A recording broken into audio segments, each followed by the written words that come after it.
Good morning dear student, I am your SST teacher and dear student, today in 3rd class we study our SST book.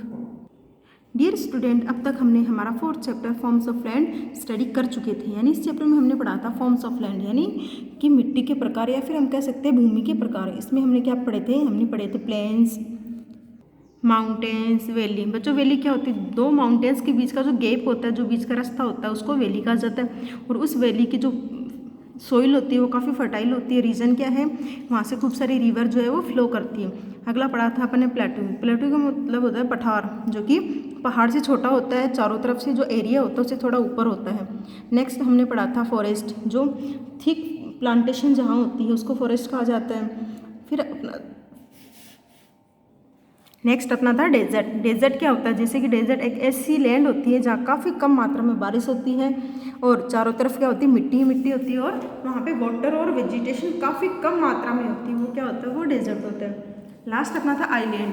Island क्या होता है? ऐसी मिट्टी या फिर एक ऐसी भूमि जो चारों तरफ से पानी से घिरी होती है, all sided covered with water, यानी चारों तरफ से पानी से घिरी होती है। तो ऐसी जो भूमि होती है उसको आइलैंड कहा जाता है। इस प्रकार से हमने हमारा चैप्टर कंप्लीट कर लिया था। आज हम करेंगे हम इस चैप्टर के क्वेश्चन आंसर। देखिए फर्स्ट, देखिए क्या है? टिक दी करेक्ट ऑप्शन। हमें करेक्ट ऑप्शन पे हमें राइट का मार्क करना है। देखिए a flat land is called a. एक फ्लैट जो होती है, समतल भूमि जो होती है, उसे क्या कहा जाता है? आइलैंड, प्लेन या वैली। तो जैसा कि हमने चैप्टर अच्छे से स्टडी किया था तो हमने क्या पढ़ा था? प्लेन जो होता है वो क्या होता है? एक फ्लैट एरिया होता है। तो हमारा जो प्लेन उस पर हम राइट का मार्क करेंगे। आगे है a model of the earth is called a. Earth का जो मॉडल होता है, मानचित्र जिसे हम बोलते हैं, या फिर हम कह सकते हैं अर्थ जिसके ऊपर प्रेजेंट की जाती है, उसे क्या कहा जाता है? लैंड, हिल या ग्लोब। तो हमें अच्छे से पता है ग्लोब जो होता है सर्कुलर होता है, या हम कह सकते हैं बॉल के जैसे आकार का होता है। उसी पे हम हमारी पूरी अर्थ को डिस्क्राइब करते हैं। आगे है the land covered on all sides by water is called. एक ऐसी भूमि जो चारों तरफ से पानी से घिरी हुई होती है उसे क्या कहा जाता है? वो क्या होता है? वो आइलैंड होता है। जैसे कि अभी मैंने आपको बताया था, आइलैंड जो होता है वो चारों तरफ से पानी से घिरा हुआ होता है। आगे है fill in the blanks with correct words. हमने ये फोर्थ लेफ्ट कर दिया था। देखिए the earth is shaped like a. Earth की शेप कैसी है? स्पीयर, बॉल या सर्कल। तो हम अर्थ की शेप कैसी है? Like a ball. नेक्स्ट हमारा fill in the blanks with correct words. हमें फिल इन द ब्लैंक्स को कंप्लीट करना है किसके द्वारा? करेक्ट वर्ड्स के द्वारा। तो देखिए हमारा फर्स्ट क्या है? Low and flat land is called a. यानी कि नीची ज़मीन या फिर हम कह सकते हैं लो एरिया जो होता है, ऊपर से क्या होता है? वो फ्लैट होता है। तो ऐसे एरिया को क्या कहा जाता है? ऐसे एरिया को कहा जाता है प्लेन, यानी समतल भूमि उसको कहा जाता है। तो यहाँ क्या लिखेंगे? प्लेन। तो हमारा आंसर क्या हो गया? हमारा आंसर हो गया प्लेन। नेक्स्ट है a vast area covered with sand is called a. एक ऐसा विस्तृत या हम कह सकते हैं बड़ा एरिया जो मिट्टी से घिरा हुआ होता है उसे क्या कहा जाता है? That is called desert. DESERT, desert.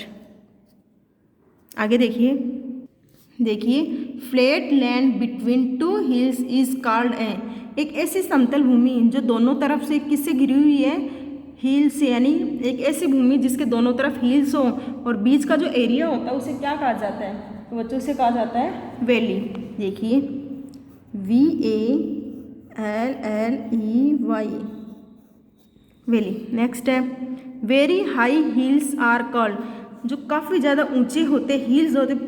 Hills क्या होता है? हिल्स एक्चुअल में पहाड़ियाँ होती हैं, लेकिन हिल्स से भी जो ऊंचा एरिया जो होता है, बड़ी जो हिल्स होती है उसको क्या कहा जाता है? उसे कहा जाता है बच्चों माउंटेन्स। तो देखिए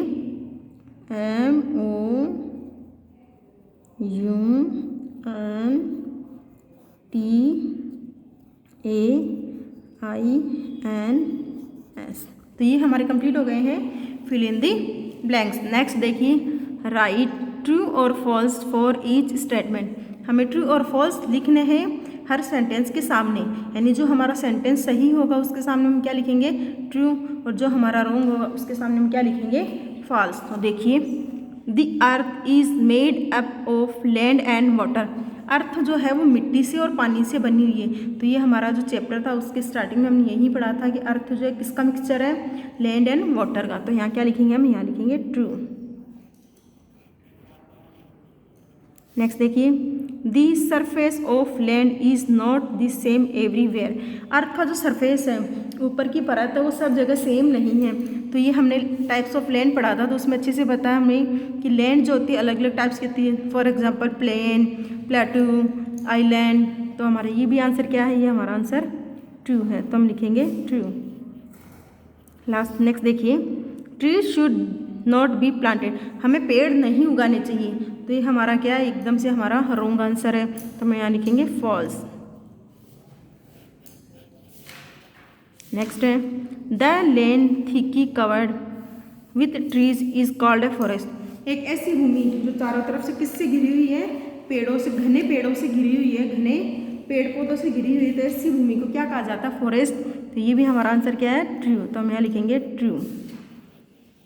तो बच्चों ये थे हमारे आज का होमवर्क, आप एक बार वापस से देख लीजिए।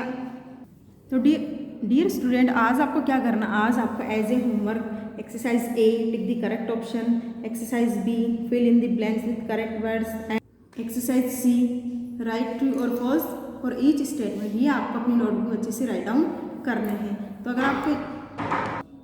तो आपको अगर किसी क्वेश्चन में कन्फ्यूजन है तो आप कमेंट करके हमसे पूछ सकते हैं। आपको इस वीडियो को लाइक करना है और शेयर करना है। Dear student, have a nice day, thank you so much.